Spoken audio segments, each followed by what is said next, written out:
So, ang vlog namin ngayon ni Avic, dahil ngayon lang kami ulit nagchismisan ng personal. Last time na nagchismisan tayo, kailan? Sa Pinas pa. Sa Pinas pa. Ngayon, nandito na kami sa Europe, sa Espanya. O, diba? Parang kailan lang nagsushot lang kami doon sa Pilipinas. Umuwi ako.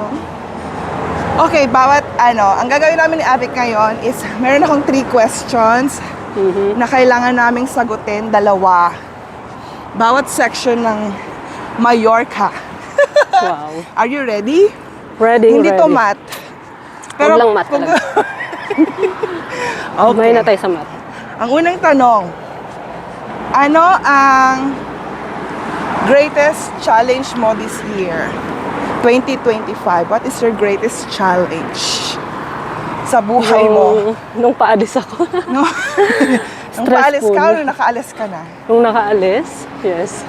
Bakit? At bakit? Siyempre, malayo. Hindi siya pwedeng uwi kung uwi, ganun. Yung homesick. Yes. Ganun, homesick. Tapos maiiwan mo yung ano mo, yung mga mahal mo sa buhay. Siyempre. Si Avic nga po pala yung partner ng kapatid ko. kaya close kami. Parang hipag ko na siya, ganun. Yes. Hipag ko naman Hipag talaga ka siya. talaga. Oo. Walang na lang Claim it. Oo. Okay. So, mo? Paano mo na-overcome yung challenge mo? Ano? Gaano katagal mo na-overcome yung homesick mo, yung challenge mo na yon? 3 months. 3 months? Yes. Naka-move on ka agad? Kasi yung time namin, hindi naman nagbago. Parang, pag may tawag, ganun. Oo. So, may video call na kasi. Constant communication. Yes. That is the key. Buti na lang meron ng Facebook, WhatsApp, Messenger. So, yon. In 3 months, Okay na.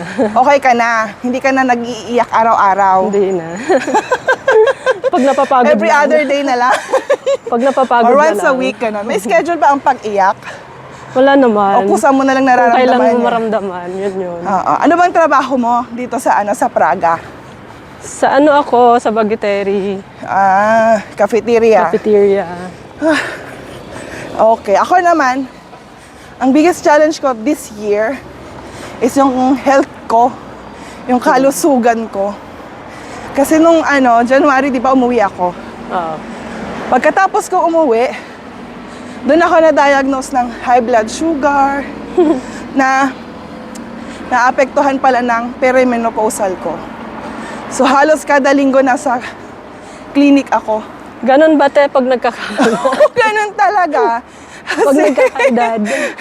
Kasi you have to Pag 40 na look ganon for na ba? the root cause of your problems. Yeah. So hanggang sa bakit mataas yung high blood pressure ko? Bakit mataas yung blood sugar ko? Oo. May perimenopausal na pala ako.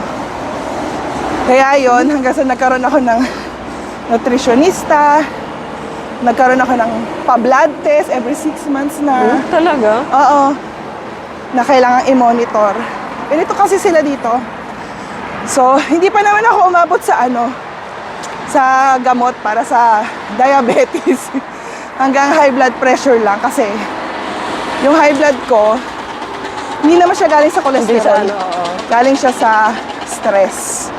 Kaya yun. So, iwan mo yung stress, Parang mo na rin sinabing iwan ko na yung trabaho ko. Yun lang. Yun din. Pero, yun.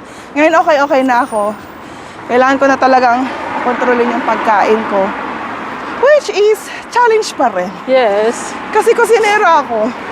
Yun ang mahirap. Ang hirap, pero minsan nagagawa mo, minsan hindi. Pag nagluluto ka ba, tinitikman mo rin yun? Yung Niluluto. Siyempre. Pero tikim lang, hindi kain. Oo.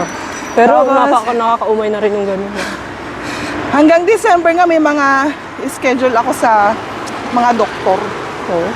Oo. Kaya ang wish ko lang sana next year, wala na masyadong schedule. Oo. Wala na masyadong Pagbalik mo. scheduling. Yung mga normal monitoring na lang. So, yun ang first question namin. Mamaya ulit. Ulit, doon na lang sa kabila.